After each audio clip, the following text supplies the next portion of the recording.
Okay guys, as you all know, technology keeps on evolving and there are lots of available applications out there na hindi ko pa natetest out. And ewan ko ba kung bakit hindi ko pa siya nasusubukan. Pero we're going to test out one application that got me super interested. Oh well, super busy siguro kaya hindi ko siya nasusubukan. Anyway, alam naman natin yung mga iba't ibang panukat like yung ruler, yung measuring tape, and different types of tools to make sukat of the length of an object. Konyo. I mean, you get the idea, guys. So, what about an application available for Android and of course for iOS that can measure stuff using your smartphone? That's interesting. This is not actually new. AR technology or augmented reality has been used by cinematographers way back in the 1950s. Oo, matanda na siya. Mas matanda pa siya sa'yo.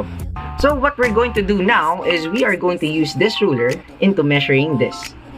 Yeah, we are going to use that. So, shout out pala sa Aling Mangkahoy. Yan, dito ko siya nabili. And of course, what we're going to do is we are going to measure it. Yan. And the measurement of this is approximately 29 centimeters.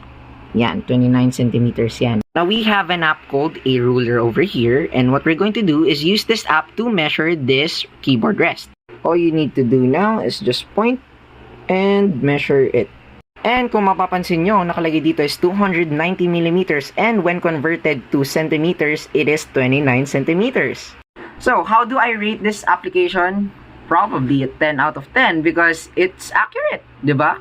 For more tech talk tips, make sure to like and follow. Bye guys!